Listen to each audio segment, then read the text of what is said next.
This is College Matters from the Chronicle. All of history is basically a cycle of things happening, reactions to that, and then reactions to that, right? To ask the question in some ways is to freeze time. And time, unfortunately, never actually pauses. History never takes a day off. As 2025 draws to a close, we're pausing for a moment of reflection. It has been a consequential quarter century for higher education. Costs are up, politics have coarsened, and technology seems to be upending everything. But what does our collective past tell us about what feels at times like the perilous present? With the benefit of hindsight, what trends and developments in the world of colleges and universities have proved to be the most significant over the past 25 years? And what did we get fired up about at the time that, looking back, maybe wasn't such a big deal after all? Today on the show, we're talking about higher ed's century so far with two of my colleagues, Sarah Brown and Andy Thomason, who are both editors at the Chronicle of Higher Education. And later we'll hear from Ed Ayers. He's a historian and former president of the University of Richmond. We had a fascinating conversation about history in higher education that I hope you'll stick around for. But first, Sarah and Andy, welcome back to College Matters. Hi, Jack. Hey, Jack. Thanks for having us. Well, thank you for coming. You guys are a little bit younger than me, so I just wanted to start with a little bit of a primer of where this conversation begins. It's the year 2000. There was a show, Conan O'Brien. You guys heard of him? He had a show Jack. where he used to talk about the year 2000. There was even a song, which I won't sing. But I was thinking back on where I was in the world. I was in grad school at Auburn University. I had just acquired something called a CD burner. This was a way that you could take music and put it on your computer, which was crazy. There was a new beer out, or new to me, Blue Moon. This was a very exotic beer that came with an orange. And everyone in Auburn, Alabama had a sticker on a truck that said, W, the President. So that is mostly my memory of where this started. I think that pretty much catches you up for this conversation. Jack, you don't need to talk down to us. We used Napster. You don't need 2000 explain. We get it. Yeah, I burned CDs. I used a floppy disk, Jack. Okay, all right, fair enough. So you guys have the bona fides to do this, and of course you were both star reporters at the University of North Carolina at Chapel Hill's Daily Tar Heel, so you were covering higher education even in college. But as I think back on the quarter century, I had this wild idea. Let's ask a bunch of people what they think was the most significant development or trend in the last 25 years of higher education. To my great shock, more than 50 people responded to us. These are college presidents, consultants, people who have worked in government. We have a great package at chronicle.com that we're going to link to that will give you the full rundown on these responses. But I wanted to take some time with two of my sharpest colleagues to get into it. Andy, you've had a chance to look at some of the responses we got. What stuck out to you? Well, Jack, the responses were fascinating, first of all, and a couple of key themes emerged. Rising costs was one, the politicization of higher education was another, and then technology was also a big through line. Now, I mentioned those in a specific order, rising costs first, because I would argue that the increasing expense of higher education is what has shaped and informed all of the other big trends that people see as significant. In my mind, cost is essentially what's driven our biggest political debates over the value of a college education. And costs go hand in hand with technology, too. Colleges spend a lot more on tech than they did in 2000. And yet, technology is also somehow always being held up as the answer to the cost problem. I don't know if you guys remember MOOCs. That was really hot in the 2000s. Is it massive open online courses? That's right. Or online open? I'm That's not right. sure. I'm reading off of MOOC's tombstone to get that spelled out. But everyone did think that was going to absolutely upend higher education, that it would be a free-for-all. This was sort of like bundling your cable services, which just turned out to be just as great as we thought it would be. That's exactly right. And then it was MOOCs. Today it's AI, and it remains to be seen what's going to happen there. But tech is very, very closely tied to cost because tech is held out as a solution that has not materialized. Price has been going up and up and up. Yeah, let's drill down into that a little bit more. Did you come armed with any data, Andy? You're kind of a data guy. Can you tell me what's happened with cost? Is this just a rumor or is it real? Yeah, Jack, I've come armed with the data, and the data speaks loudly and clearly. The price of college, so tuition and fees, has gone up dramatically. And our colleague Brian O'Leary pulled some data on this, and it's really striking. And one stat actually speaks to me louder than the rest. So back in the halcyon days of 2000, median tuition and fees for an in-state student at a public four-year college was about $6,000. Now that's in 2023 dollars. By 2023, that number had grown to $9,700. So that's nearly $4,000 more, about a 60% increase. Put that in perspective, the maximum Pell Grant in 2000 was about $7,000 adjusted for inflation.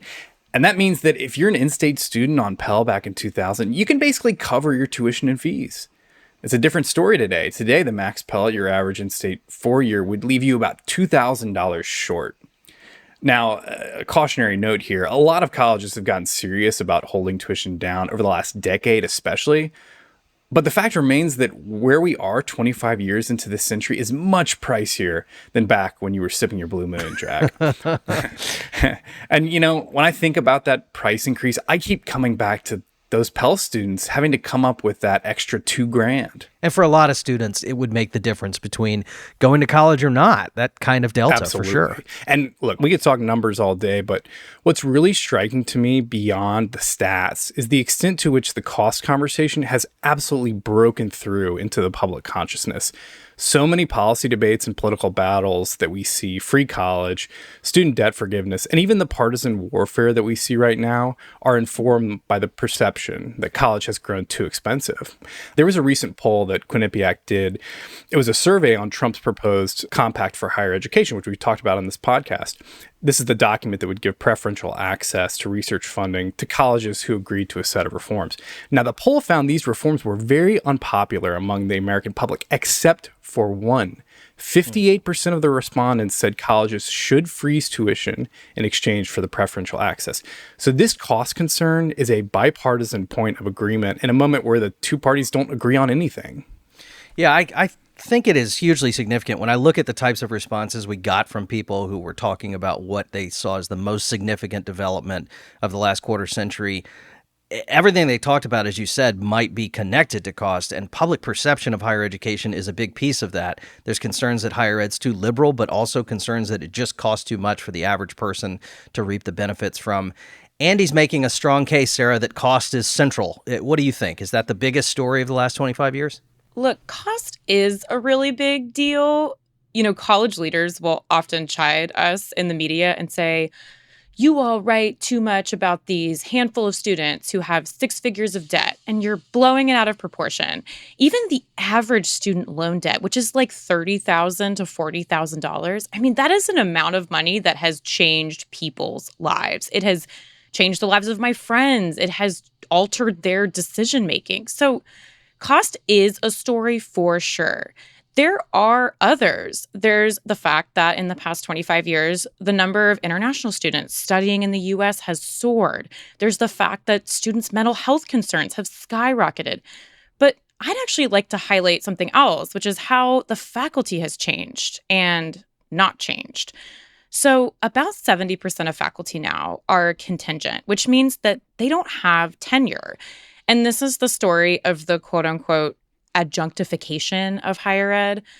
Now, the share of faculty who have tenure was already dropping before the turn of the century, but that trend has only continued. And faculty advocates will tell you this shift is really harmful because it's helped drive this erosion of shared governance. That's this power sharing arrangement that in an ideal world leads to better institutions, better trust, better decision making. And of course, without tenure, faculty feel less secure in their jobs, right? So they feel less free to teach or research politically charged topics. I feel like the tenure question is something that is super important to faculty and people who know a lot about higher education, care a lot about academic freedom. I don't know that Joe Sixpack cares as much about this as they do about DEI, the war on DEI, and whether DEI was a good idea. One would think, with all this diversity, equity, and inclusion happening, that the percentage of faculty who are Black or Latino would have skyrocketed during this period of liberalism in higher education. What do the data tell us about that? Right. I totally hear you, Jack, that a lot of people don't really understand why it matters that faculty are or aren't tenured. They have a pretty good life. Who cares? The faculty would make the case that a weaker faculty leads to a less high quality environment for student learning. And so their argument is that it's actually really closely related to the student experience. Now, if you're looking at DEI, it really hasn't changed the faculty as much as you might think, given how much we talk about it. So if you go back to 2000, colleges were facing a lot of pressure around diversity. Their student populations had diversified quite a bit in terms of race and ethnicity. Their professors remained largely white. And again, for all the talk about DEI, those numbers have not changed all that much since then. So let's just look at Black faculty on the tenure track. So this is obviously a subset of the faculty, but an important subset. In 1999, they made up 4.5% of professors. In 2023, that share was 5.6%. So in over 2 decades, Black faculty representation grew by 1 percentage point. And this is, again, among tenure and tenure track, correct? Right. But this comes after a lot of intentional efforts to try to change this, to try to recruit and retain minority scholars. 1 percentage point. It hasn't budged. And Hispanic faculty fared a little bit better. The share of Hispanic professors on the tenure track has more than doubled over that same time frame, but it's still a really small share. It's like 5.5%, which is not anywhere near representative of how many Hispanic students there are. Yeah. Sarah, that's a really striking reality, the sort of relative lack of change in the makeup of the faculty. And it's striking because no matter the reality, it's like the Trump administration has really attacked a handful of colleges over their past hiring practices, arguing that they've discriminated against white job applicants through use of their DEI initiatives. And that's a big battle that's happening now, and it's going to happen into the future. And it's one of the manifestations of the political war that's happening over higher education. And this came through loud and clear in the survey, the politicization of higher education. Jack, this is something you've covered for years. What did you make of how much that showed up in the survey? It's affirming to me that so many people who responded to this mentioned politicization. I can't say it. And that it's affirming to me in part because these are stories we cover a lot because there's a lot of action and juice to them. But these are people who are working in higher education saying this is a real phenomenon. It's something we should take very seriously. The thing that I've observed that may be different in higher education between 2000 and now really boils down to governing boards. I think that they are behaving with greater openness and even brazenness about their political aims. And whether this means abolishing DEI or restricting instruction about race and gender, boards are identifying themselves as overtly political actors without much reservation. And not long ago in my reporting career, this would have been considered quite taboo to say that you were acting as an arm of a governor, for example, as a board member at a public university. Now, not only is there no apology about it, it's the expectation. This is why the election of a new Democratic governor in Virginia is seen as so significant. There is a sense that when an administration change happens at the state level, that a wholesale policy change will happen at the university level. And I just do not think that that's the way people thought about this before. A case in point would be the University of South Carolina. They appointed a new president who was the pick of the Republican governor. And this was such a scandal that the board had to go and hire a consultant from the Association of Governing Boards to come and lecture them about how bad they were. And I went to this thing and they were sitting there and just getting berated and excoriated by Rick Lagon about all of the sins of this board. This would literally never happen today, certainly not in a red state. The idea that a board would show contrition about working hand in glove with a governor to appoint a particular president is comical to me. It's just not something that would be seen as an embarrassment. It would be seen as the way we do business. So to me, that is an absolute fundamental change to the way boards operate, which of course is a fundamental change to the way governance operates. And it's all due to this politicization that we're seeing. Sarah, I want to get to my interview with Ed Ayers, but I just wanted to ask if you had parting thoughts on the quarter century before we do that. Well, speaking of campuses as political spaces, which is an unavoidable trend of the past 25 years, we have to talk about Title IX and the shifting conversations around campus sexual assault and harassment.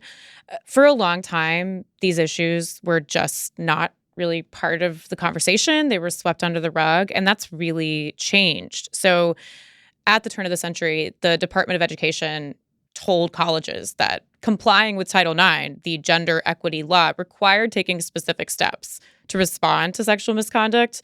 And then in 2011, as a lot of us may remember, the Education Department actually started enforcing those guidelines, largely thanks to pressure from student activists who were speaking out.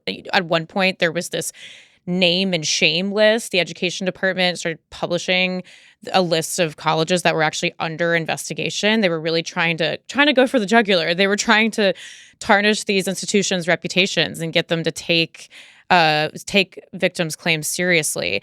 And the activism and awareness raising of that time, yes, it altered campuses, but it also set the stage for a much larger moment, which was the Me Too movement of 2017, where people, mostly men across all sorts of industries, were publicly called out over concerns about harassment and often ousted from positions of power. And then going back to the sort of political moment that we're in, there was also this backlash against this anti-rape movement. So many people felt that colleges' crackdown, which had been, spurred on by the government, was unfairly punishing students, mostly men, for murky allegations, often clouded by alcohol. This was actually a really important policy position for the first Trump administration.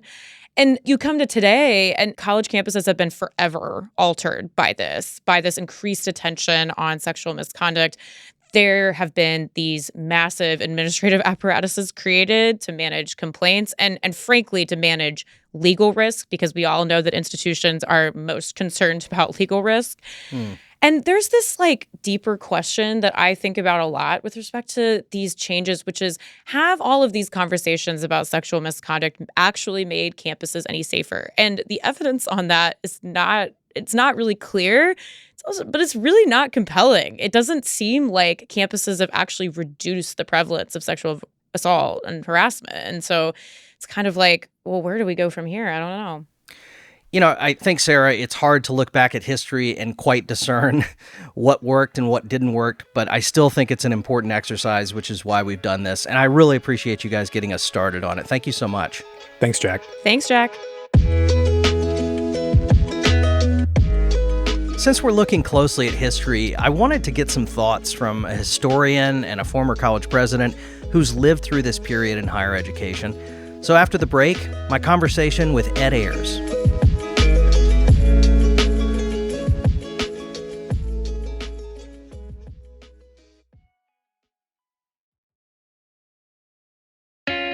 I want to tell you about a podcast you might enjoy.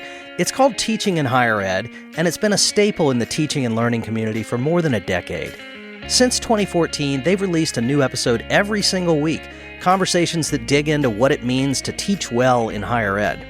You'll hear from a wide range of guests, the big names you already know, the emerging scholars whose work you'll want to follow, and the everyday educators doing creative, meaningful work in their classrooms.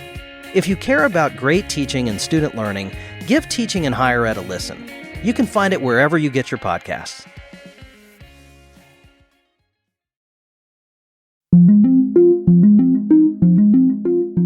Ed Ayers is a historian of slavery and the Civil War, and he is president emeritus of the University of Richmond. Before that, he was dean of the College and Graduate School of Arts and Sciences at the University of Virginia.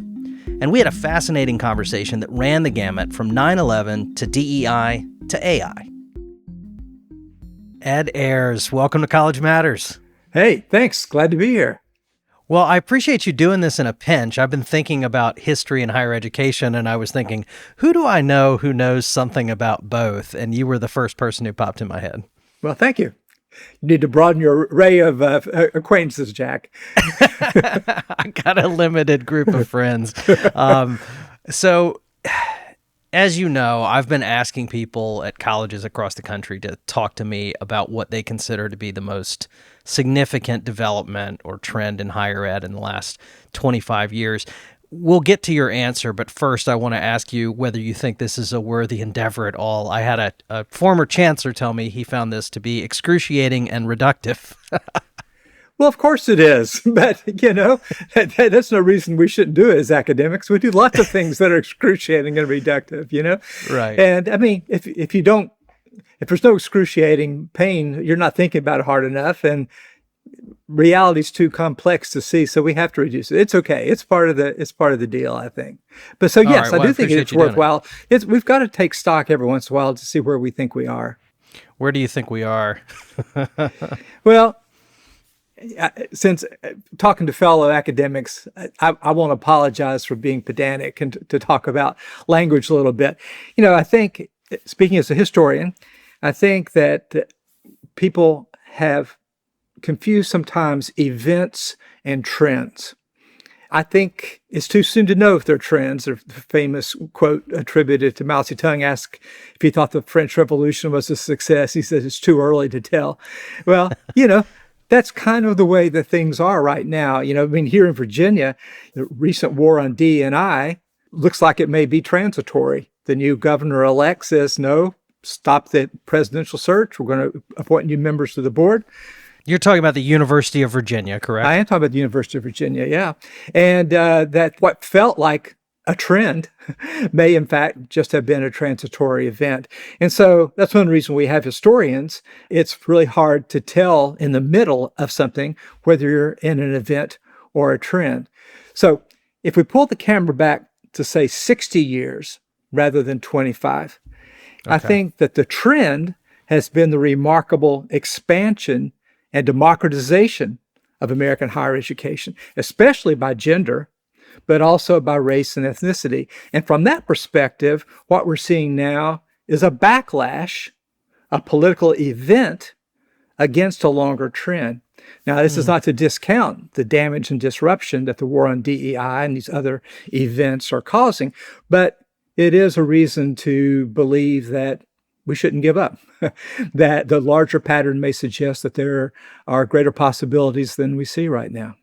Yeah, it's interesting you talk about events and trends, because when I think back over the last 25 years, much of which I've been a reporter covering higher education, the first thing that came to mind were events. I thought about, well, what's the first thing that happened since 2000? I immediately thought of 9/11. Here we are talking on the same day that they're having a funeral for Dick Cheney. And I was struck that no one who responded to this question mentioned 9/11. Perhaps it reverberates through some of the responses when we think about the war in Israel and Gaza and activity in the Middle East. But it certainly wasn't top of mind for people. And I think if you'd asked somebody on September 12th, 2001, what we were going to be talking about in 2 decades, they would have said this moment. Is that always the case with history? Well, yes, it's the case with humans that, there's a recency bias. What has just happened to us is more consequential because it's closer in time. As it turns out, I became dean 3 weeks before 9/11. And so the very first thing I had to do as dean was have a huge meeting in a big lecture hall for people to say whatever they wanted to say and to try to respond in a meaningful way to all that.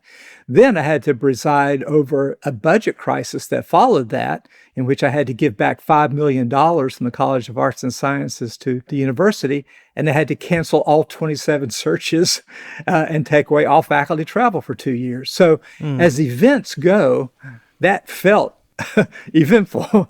Right. It felt as if it was going to change things forever. And it did change things for several years. I mean, that's when I was first learning how to do development, raise money, and go out and basically be frisked every time we got on an airplane, right? And seeing all that.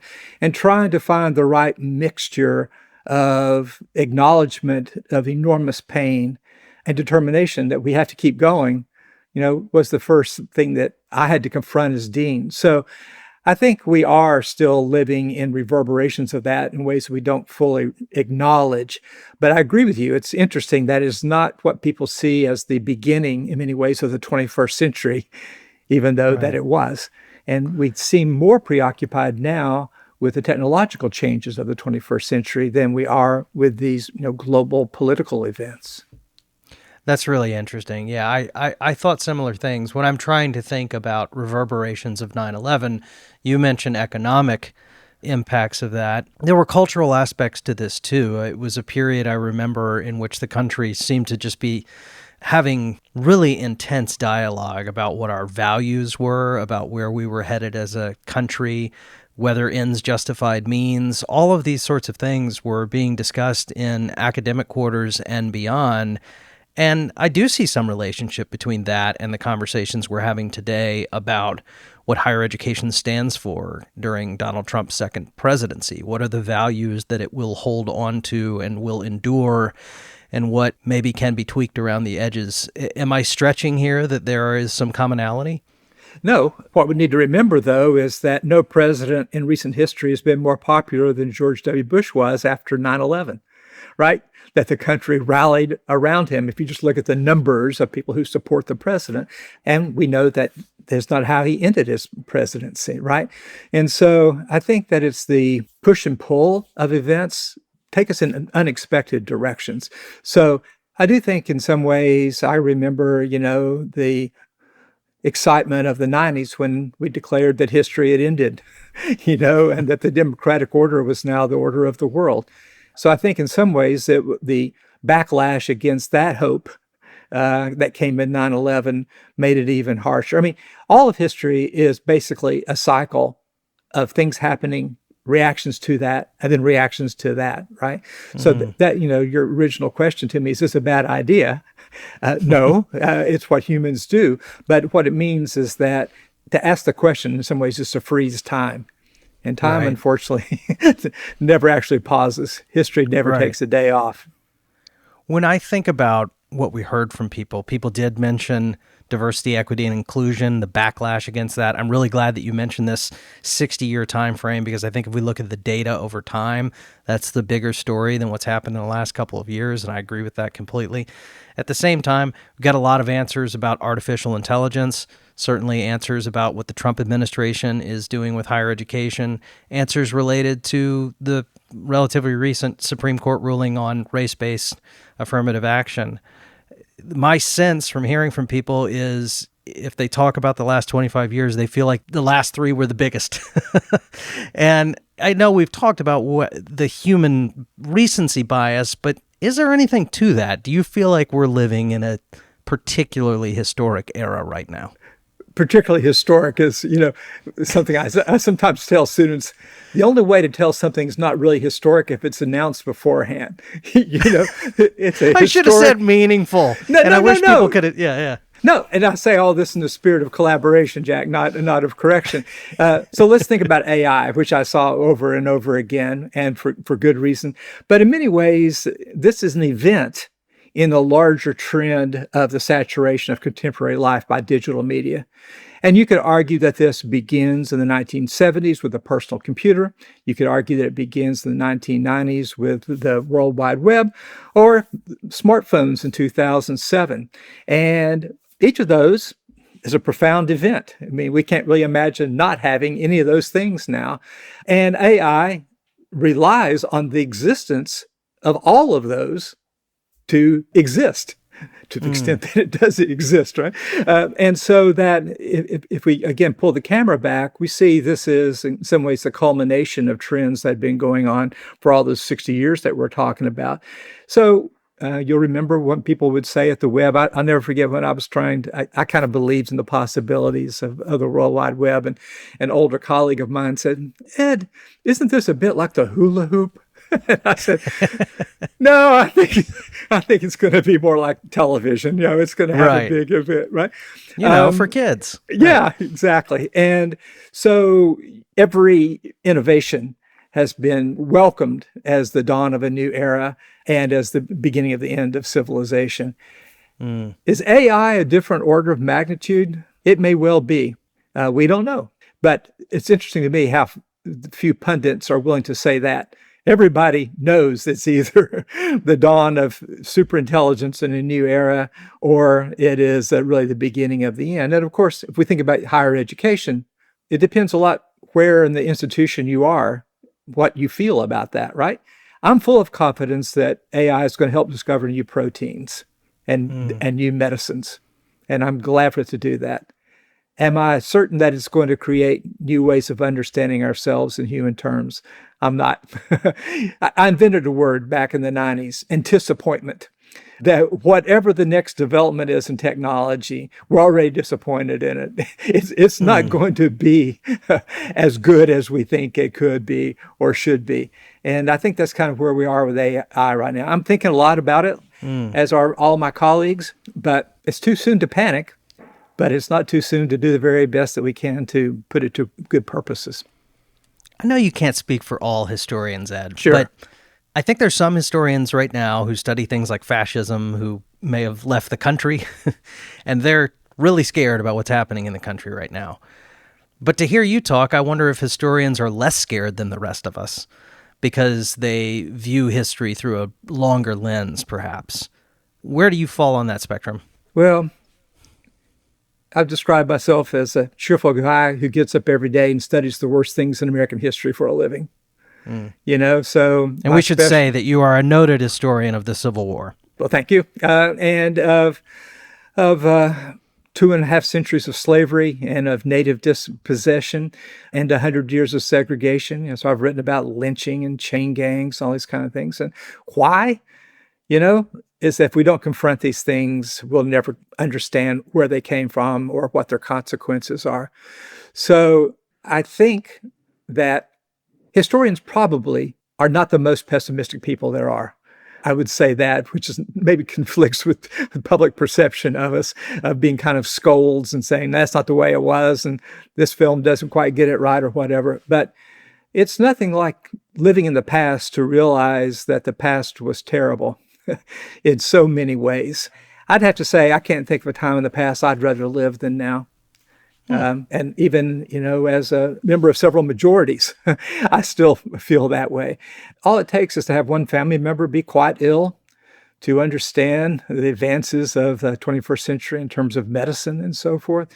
And I think people tend to discount things like that we take for granted and focus on the dangers that's in front of us. But the flip side of this is that we are very alert to what wrong and evil looks like. It sometimes comes disguised, right? And sometimes comes labeled as such.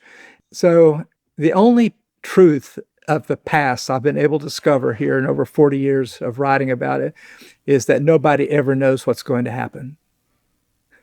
And in my own time, I grew up in the segregated South and have very clear memories of what that looked like and felt like. And it didn't seem within my family that could ever change. That's just the way things are. This is what white people are like and black people are like. And to have watched that change, as I have, has always emboldened me to believe that better things than we can imagine can happen.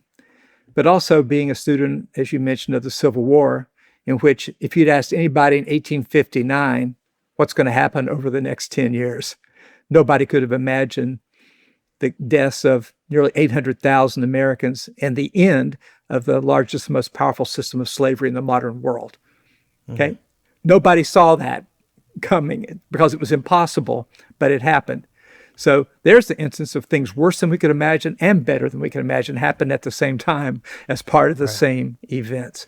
So I don't want to color outside the lines too much here, Jack, but that's how it looks to this historian, that we have to be constantly alert for the ways that terrible things can begin and spin out of control.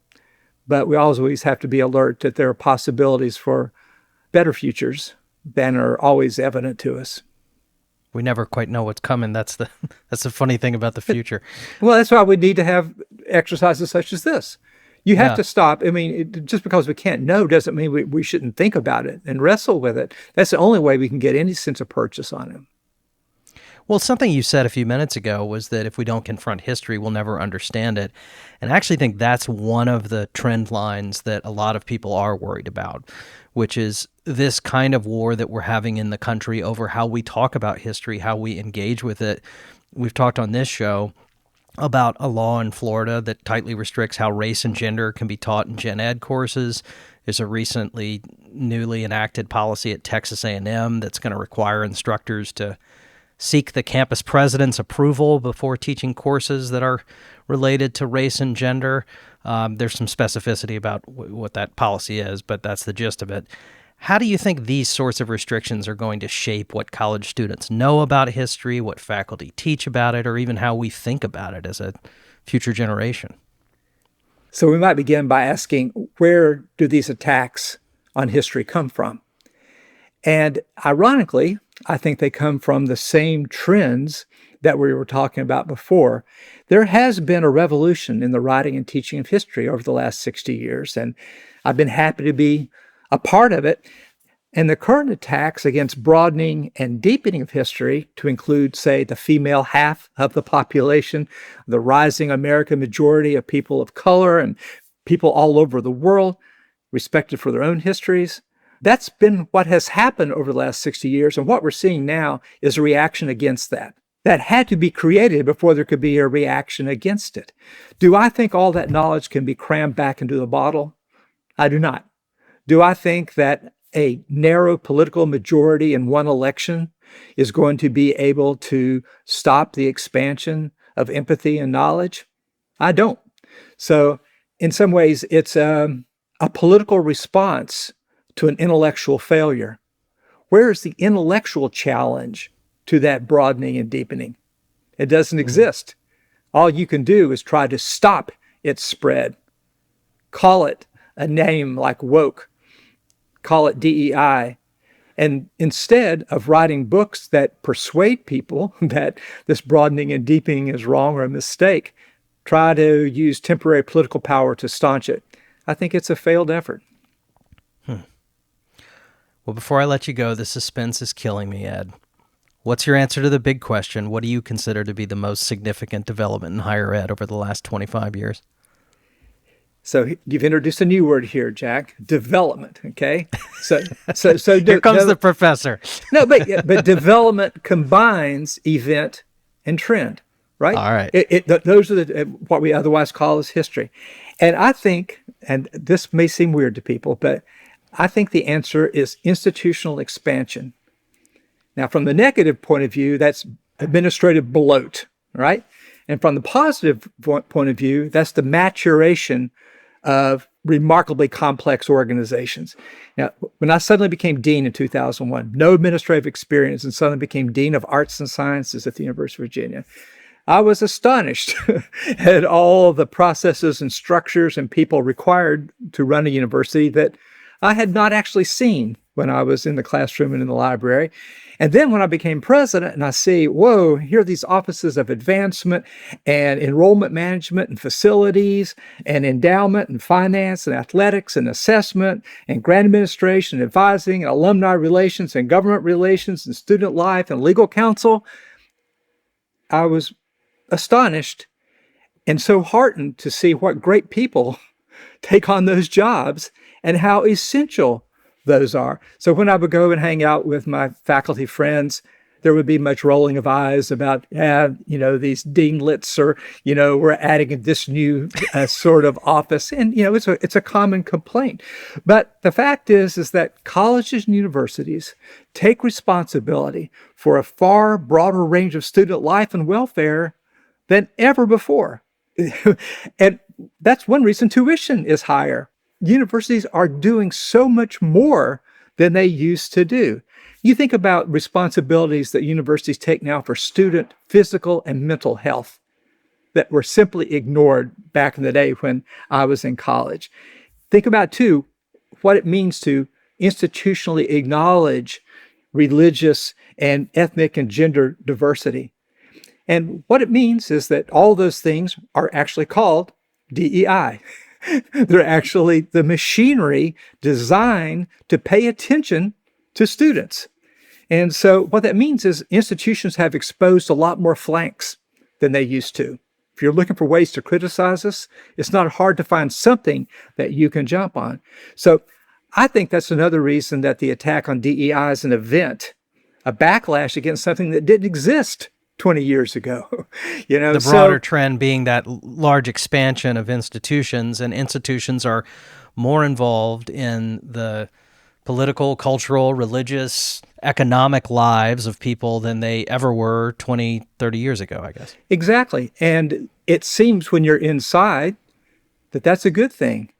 We're not expanding for the sake of expanding, of creating new administrative jobs. It's because we see new ways that the university or college can contribute to where it lives, can make the lives of its students better. I mean, it requires a lot of energy to recruit a class every year from around the world that reflects all the things that allow them to teach one another. And that's the origin of the diversity that has been attacked. So I think if I were to sort of characterize what I see as the most important development, it is not to allow our critics to seize the language by which the conversation is conducted, right? So woke, I mean, it's brilliant, the things that they're doing. Woke is somehow a terrible charge against people, that they're awake to all the social meanings in which we're embedded. So I don't think that there are advocates of institutional expansion as such. In some ways, it's just happened because everybody is doing their jobs as best as they can. Again, as someone who came of age in a time and place where basically the university had a cafeteria and some classes, here, take care of yourself, and to see the care with which we treat students today, I think that's not something I would be willing to give up, even though it has exposed us to these political attacks. There was a book from, A.O. Scott, Yeah. used to be a film critic for the New York Times. He wrote a book a couple years ago called Better Living Through Criticism. And it was all about this idea that, there's actually something great about looking at the world in the way that a critic might. And it strikes me that you might be able to leave us with a little lesson along the same lines about better living through history. As we approach this next 25-year period, how would a historian go about looking at this as it's happening? What might be valuable tools for people to extract meaning from the moment? I've sort of been identified since the early 1990s as kind of wide-eyed advocate of the possibilities of digital media. And it just so happened I stumbled on to the internet or on the web 6 months after it was created, and we created this thing called the Valley of the Shadow Project, which people still use 30 years later. It's an aggregation of all the information about all the people who lived in a northern and southern community throughout the era of the Civil War. And my idea was that having the entire record of the human experience in new ways to explore is an exciting possibility. And that AI, and I've been doing experiments with it, it has severe limitations. But if we think about the billions of words that we have, that your predecessors, journalists, have created over the last 200 years, how might we see the American past in far more granular and open ways than we've ever had before? So in many ways, I think that the Academy has played defense against technological change. And one reason we're not really ready for AI is that we've never really embraced the things that came before. And, even still, we read books as images on a screen, just PDF files, right? We've not really reimagined what it might mean to have these kinds of capacities. So if we only play defense, if we only respond to what's done to us, rather than taking opportunities that are presented to us by the most profound social change of our time, which I do believe is the penetration of these digital media, we're going to find ourselves on the heels all the time. I guess I would encourage us to be a little more aggressive, which involves being a little more optimistic, and to have faith. I do believe that after this moment has come and gone, these universities are still going to be there. They're still going to be doing the essential human work that they were created to provide centuries ago. So I think they are constantly going to change. They're going to be constantly under assault. They're constantly going to be struggling to keep up with history. But that's our nature. And I think if we acknowledge that, maybe we'll have a little more resolve and a little bit less despair.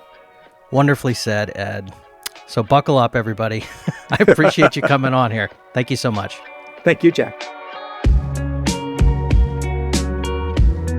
So that's a wrap for 2025 and for the century so far. It's also a wrap for this season of College Matters. We'll be back in early 2026 with weekly episodes. Until then, thanks so much for listening. College Matters from the Chronicle is a production of the Chronicle of Higher Education, the nation's leading independent newsroom covering colleges. If you like the show, please leave us a review or invite a friend to listen. And remember to subscribe on Apple Podcasts, Spotify, or wherever you get your podcast so that you never miss an episode. You can find an archive of every episode, all of our show notes, and much more at chronicle.com/College Matters. If you like, drop us a note at collegematters@chronicle.com. We are produced by Rococo Punch. Our Chronicle producer is Fernanda Zamudio Suarez. Our podcast artwork is by Cottrell Thomas. Special thanks to our colleagues Brock Reed, Sarah Brown, Carmen Mendoza, Ron Coddington, Joshua Hatch, and all of the people at the Chronicle who make this show possible. I'm Jack Stripling. Thanks for listening.